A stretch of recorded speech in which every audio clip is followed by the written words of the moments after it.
Hi, I'm Red Snapper and welcome to the Showgirl's Closet. Today we will look at a fancy vintage patterned red jumpsuit that I made, and we'll also talk a little bit about burlesque prizes. I'll start with the prizes part first. In December of 2017, I won the last ever Great Southern Exposure pageant, which I went to earn a comedy prize. I was so delighted and surprised that I won a crown. That was pretty amazing for me. Very unexpected, and I was so happy that they enjoyed comedy so much that I was considered for that top prize. That's not something that happens all of the time. Comedy is often the soubrette, the best friend, the second banana, or I guess first banana. The first, the lead is not necessarily a banana, so I'm not quite sure how that works. Anyway, comedy is a runner-up, and I was facing some fierce competition, and I almost didn't go to the competition. I booked my flight for a Saturday and to return Sunday because I was working and life was hectic. So I didn't go to the Friday night show. And I was like last minute deciding, how is the snow? Will I be able to fly there? Okay, you know what? I'm going to go. I decided the day of, yes, I'm not going to cancel my flight. I'm going to go. I wasn't familiar with the backstage area, so I wound up getting dressed in the audience bathroom and wearing my costume under my clothes. And then I got dressed kind of in a closet, finished dressing in a closet and rigging my costume, and then went on the stage and performed. Right before I went on stage, I discovered, oh, there's a dressing room backstage. They said, stay out of the dressing room until you're about to go on. I didn't even know there was a real dressing room, so that was a hoot and a holler. But delighted to win a prize. When you win a burlesque prize, it's just some means of endorsing your work. It validates you for other people. It says people believe in what I do enough that you should book me. It's like having an agent. As an actor, this agent believes that I'm valuable, so maybe you will too. That's the way I view these prizes. And because I was in my 40s, my early 40s, when I won this, I was milking it for all it was worth. I'm an unconventional pick for a crown, so I made the most of it. I made the red jumpsuit to go with the crown so that I'd have great photos showing off, oh look, I have a crown. And I have them on the walls in my house because I'm very proud of it. And it was a team effort. It was Team Snapper. It was Red Snapper and Mr. Snapper, who when I went out the door to hop in my Uber, he said, bring home a crown. And I did. So that's kind of fun. It was a team crown. He is such an essential part of all of the Red Snapper process. So I brought him home the crown. He didn't try wearing it though. It's just a bad fit, and he's got a big head. The costume that I wore, the act that I did to win the prize, is very Classic Burlesque, which is my yakety sax number. I come on to perform to Harlem Nocturne, but wait, the music is wrong, and I wound up tassel twirling and stuff to yakety sax. I will showcase that costume in a later episode. I love the costume and I plan on performing in it forever, as long as I can wear it. All right, here we go. Not every festival gives you a sash. That is something that the great Matt Finish mentioned to me, and Matt has won many, many prizes. So Matt said, if you don't get a sash, get yourself a sash made. So I went on to Etsy and I had a sash made. Why a blue sash other than I always wear blue? Because the crown is very America and it needed to go with the crown. Sashes are things that you can wear to other festivals as an ambassador of the thing. This was the last ever Great Southern Exposure. So I made sure to mention that on the sash itself. And it makes it a little more evergreen than 2017, right? It was the last ever festival because they stopped. A lot of times people will do a burlesque festival full of excitement and with lots of support. And then they'll maintain the festival for years and years and years, but it becomes a job. And it's not necessarily paid employment, because putting on a festival is expensive. The money that you put in for those applications, that application fee, it doesn't line anyone's pockets. It helps pay for backstage food. It helps pay for things, for goodie bags that aren't donated. It helps pay for the venue itself. It's not a big money-making scheme. It may pay for the headliners to fly in, which are sometimes people who've won previous festivals. So that's part of their award, is they may be flown in to perform. And that isn't always the case. Sometimes you're on the hook for your own airfare to fly in and headline, but you have a guaranteed spot to perform. So festivals vary, but it can be exhausting to do a festival, and it can be exhausting to create art in this world. I do not fault anyone for terminating any festivals that they're putting on. They decide, I just can't anymore, or for selling off the rights. There's no shame in that. Do something as long as you need to for your soul or for your mortgage, and then stop. If you're tired of it, stop. So a lot of factors happen in this world, and the team for this festival decided, we're done, we're good. They started it for a reason, and they felt like they were in a good spot when they ended it. So I have a sash that I got on Etsy. If you win a prize and you do not get a sash, order your own sash. It's a means of networking. When you go to an event, a burlesque related event, like, oh, well, see, I'm this person. This may be where you recognize me from, right? This is my thing. Or if you are making an appearance at some other event and referencing, your recent win, wear it. In fact, we got sashes from the same company for our burlesque murder die, Pageant Bitches Die. We did sashes from the same company, really nice sashes for Killer Bitch, I think. Yeah, and Miss Nice. That was a lot of fun. So yeah, sash and a pin. My mother won a beauty contest ages ago, back in the 60s, and she didn't have any of the anything from it. So I ordered a sash for her, got her, placement put on it, and I had my mom do a photo shoot with Madison Hurley, who also did my photos, my crown shoot photos. And my mom had a sash, which is a nice acknowledgement. Even if it's years later, it's a really nice, you were also a pageant winner, Mother. Yeah, and she had a lot of fun in her shoot, too. Okay, so sash. Yes, lovely sash, fancy crown pin. If you win a prize that kind of deserves a sash, then get one. I didn't get a sash for Best Improv at the Burley Picks. We hung that medal on the wall. If Nutmeg could have a sash for anything, I would get that little girl a sash. I guess she could have a sash for being Miss Congeniality. Maybe I should see about making her one of those so that she can wear it to Agility League. Okay, now this bright blue. Why this blue and not a snapper blue? Let's look at the crown. The crown is silver with red, white, and blue. That is why I made a red jumpsuit, so that everything would flow together nicely, because this is not, they didn't pick out the crown in snapper colors. Which, okay, I almost didn't go, so I guess I'll forgive that. This crown, look at the size of this thing. It is huge. There are other winners from this festival in the past who also live in Texas, Blaze and Donna Denise, and they've talked about putting their crown on their Christmas tree as a topper because it's pretty crazy big. When you get a crown, it doesn't necessarily have combs, which is why people hold them onto their head.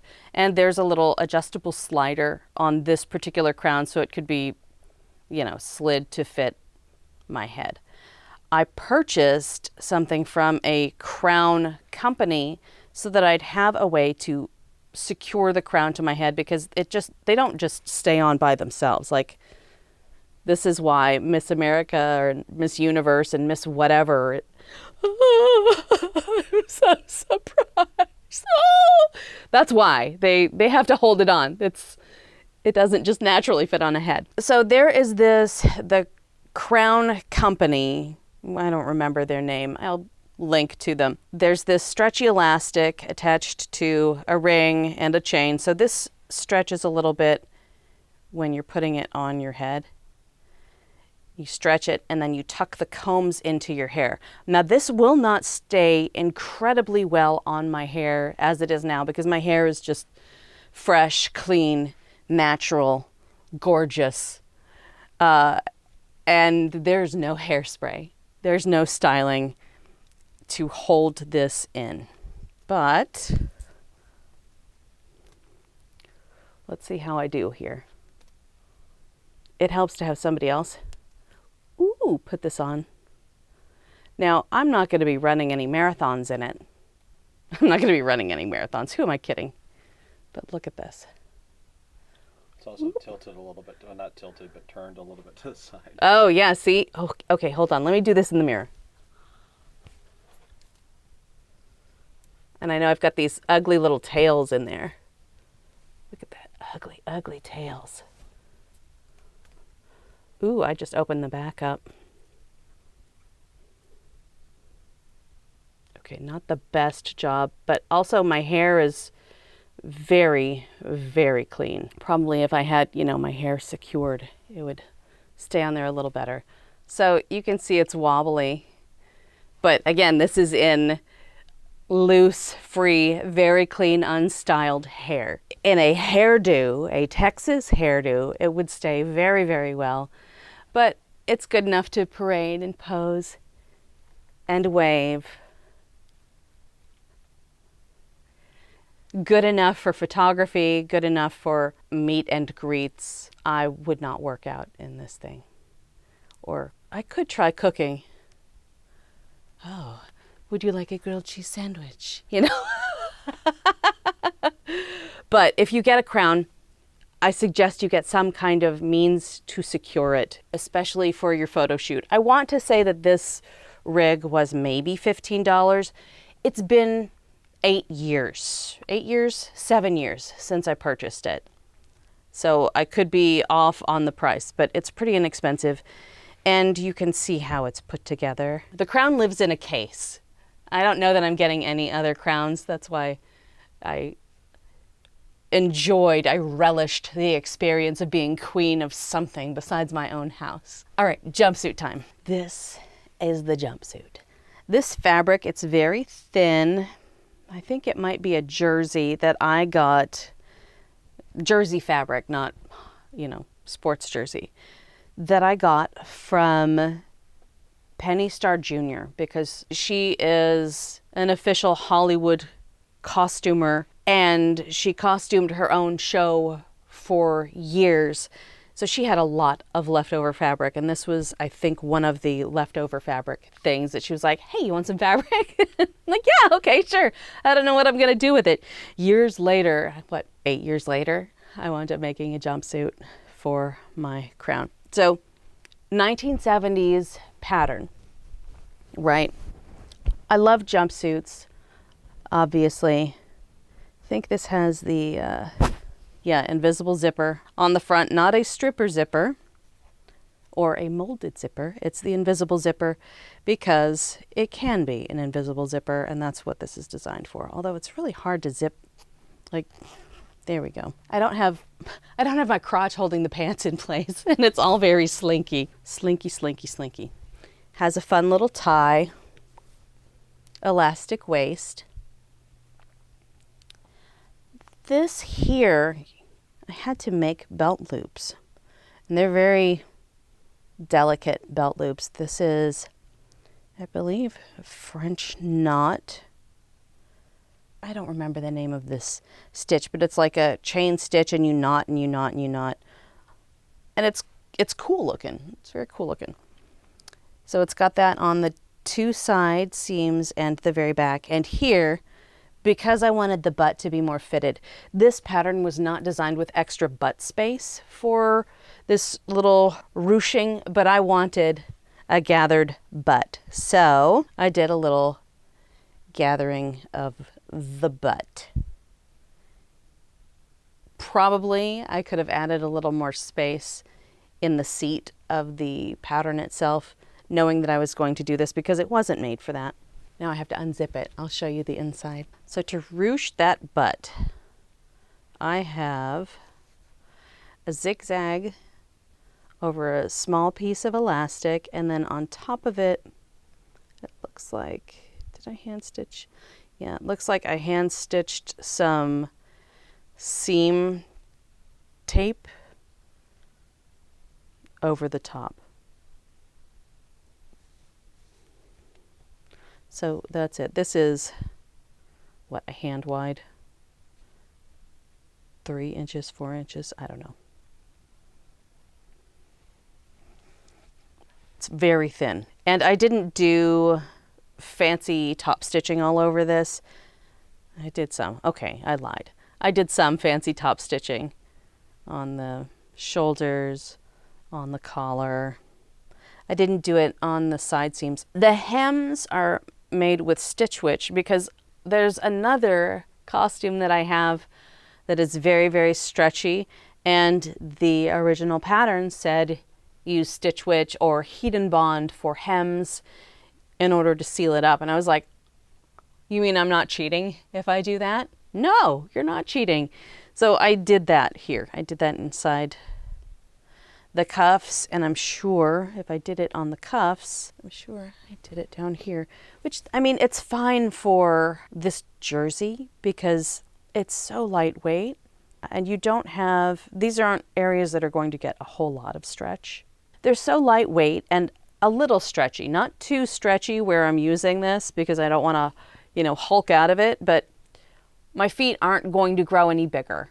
This is fine. My ankles won't thicken up that much that it's going to stretch this out and destroy the quality of the hem tape. But it adds very little weight and very little bulk to the garment. And it's wonderful. And I love the photos that I got done in this. My hair and makeup were done by Mary Jane Green, and it was shot by Madison Hurley in my living room. It was a lot of fun. Okay, so I think I'm going to put this on. Ta-da!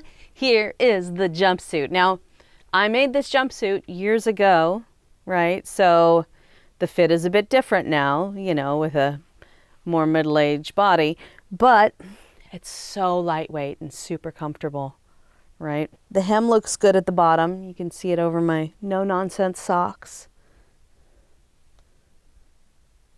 Looks pretty good with the hem tape. Looks nice here, very clean on the cuffs.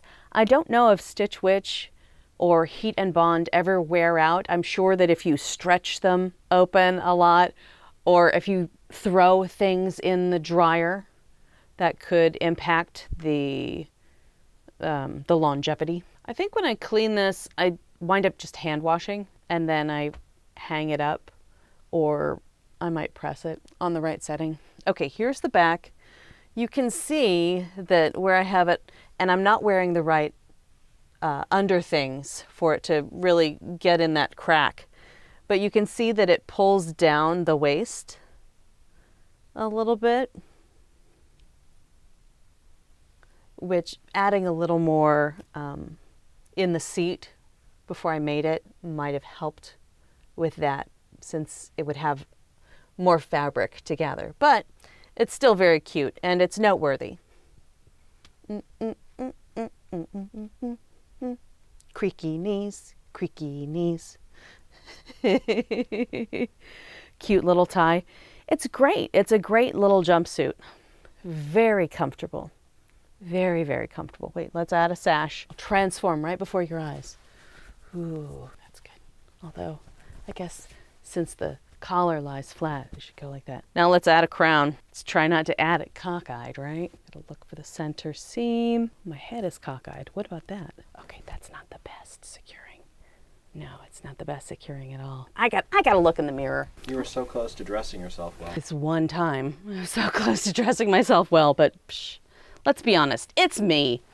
I have trouble getting dressed. It's somehow less awkward for me to get undressed than it is for me to get dressed in the first place. Okay, still a bit of a mess, but not entirely cockeyed.